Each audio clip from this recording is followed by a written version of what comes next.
ଆଜି ମୁଁ ମୋ ସାନ ଯା ଆଉ ମୋ ଶାଶୁମା ମିଶିକି ଗଲୁ ଶାଶୁଘର ଗାଁ ବୁଲିବା ପାଇଁ। ଶାଶୁଘର ଗାଁ ବୁଲିବାକୁ କାହିଁକି ଯାଇଥିଲୁ ଆଉ କଣ କଣ ସବୁ କଲୁ ଭିଡିଓ ମାଧ୍ୟମରେ ଦେଖନ୍ତୁ। ଏଇ ପଞ୍ଚୁକ 5 ଦିନ ଆମ ଘରେ ଅରୁଆ ଭାତଟେ ହବ। ଆଉ ଅରୁଆ ଭାତରେ ଅନ୍ନପୂର୍ଣ୍ଣା ପତ୍ର ପଇଲେ କହିଲେ କିସ ଲାଗିବ।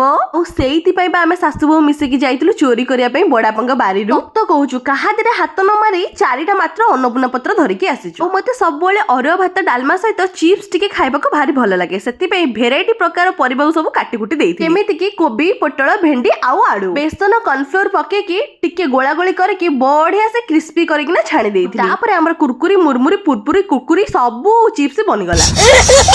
ଆଜି ହଉଛି ମୋ ସାନ ଶାଶୁ ମାଙ୍କର ଜନ୍ମଦିନ। ପେଷ୍ଟ୍ରି କାଟିକି କରିଥିଲୁ ତାଙ୍କର ସେଲିବ୍ରେସନ। ସନ୍ଧ୍ୟା ସମୟରେ ବୋଉ, ସାନ ବୋଉ, ମୁଁ ଆଉ ମୋ ସାନ ଯା ମିଶିକି ବାହାରି ପଡିଥିଲୁ ଠାକୁରଙ୍କର ଦର୍ଶନ କରିବା ପାଇଁ। ତ ଆପଣ ମାନଙ୍କୁ କହିଥିଲି ମୋ ଶାଶୁଘର ଗାଁରେ ସପ୍ତାହ ବସିଛି। ଆଉ ଏତେ ଦିନ ହେଲାଣି ସମସ୍ତେ ଆସୁଥିଲେ, ଆମେ ବାସ୍ ଆସିପାରୁନଥିଲୁ। କିନ୍ତୁ ଆଜି ଆମେ ଠିକ ଟାଇମରେ ଆସି ପହଞ୍ଚି ଯାଇଛୁ। ମାନେ ଏବେ ଆଳତି ହଉଛି, ତାପରେ ପୁଷ୍ପାଞ୍ଜଳି ଦିଆହବ, ତାପରେ ଗାହଣା ଆସିଛନ୍ତି, ପାଲା ମଧ୍ୟ ହବ। ଆଉ ଗାଁର ପ୍ରତ୍ୟେକଟି ଲୋକ ପ୍ରସାଦ ମଧ୍ୟ ଗ୍ରହଣ କରି ଘରକୁ ଯିବେ। ଆଉ ସତ କହୁଛି ସେଇ ଯୋଉ କିଛିଟା ମୁହୂର୍ତ୍ତ ହରିବୋଲ, ହୁଳହୁଳି ଆଉ ଶଙ୍ଖ ଶବ୍ଦ, ଘଣ୍ଟ, କୀର୍ତ୍ତନ, ଗହଳି ଚହଳିରେ ପୁରା ଗାଁଟି ପୁରୀ ଉଠୁଥିଲା। ଏତେ ପଛରେ ଥାଇକି ବି ଠାକୁରଙ୍କର ଭଲରେ ଭଲରେ ଦର୍ଶନ ହେଇଗଲା। ଆମେ ଖୁସି ନୁହଁ, ମୋ ଶାଶୁ ମା ବି ଖୁସି। ଆପଣ ତ ତାଙ୍କ ଫେସ ରୁ ଜାଣି ପାରୁଥିବେ। ଆଉ ତାପରେ ଆମେ ଫେରି ଆସିଲୁ ଘରକୁ। ଯେହେତୁ ପ୍ରଥମ ଥର ପାଇଁକା ଶାଶୁଘର ଗାଁ ମୋ ସାନ ଯା ବୁଲୁଥିଲା, ସେଥିପାଇଁ ଏଇଟା କୋଉ ରାସ୍ତା ସେଇଟା କୋଉ ରାସ୍ତା ସବୁ କଥା ପଚାରି ବୁଝୁଥିଲା। ଆଚ୍ଛା ଗୋଟେ ସତ କଥା କହିଲେ, ମୋ ଶାଶୁଘର ଗାଁରେ କେତେ ଜଣ ମୋ ଭିଡିଓ ଦେଖୁଛନ୍ତି ନିହାତି କମେଣ୍ଟ ମାଧ୍ୟମରେ କହିବେ, ଠିକ ଅଛି। ଆଉ ସବୁଦିନ ପରିକା ଆମ ଠାକୁମାଙ୍କ ପାଇଁ ପ୍ରସାଦ ଆସି ପହଞ୍ଚି ଯାଇଥିଲା। ଡାଲମା, ଖଟା, କ୍ଷୀରି। ଆଉ ମୁଁ ସେ କ୍ଷୀରିରୁ ଟିକେ ନେଇକି ଖାଇ ଦେଇଥିଲି, କାହିଁକି ନା କ୍ଷୀରି ମୋର ବି ପ୍ରିୟ ଆଉ ମୋ ଶାଶୁ ମାଙ୍କର ମଧ୍ୟ ପ୍ରିୟ।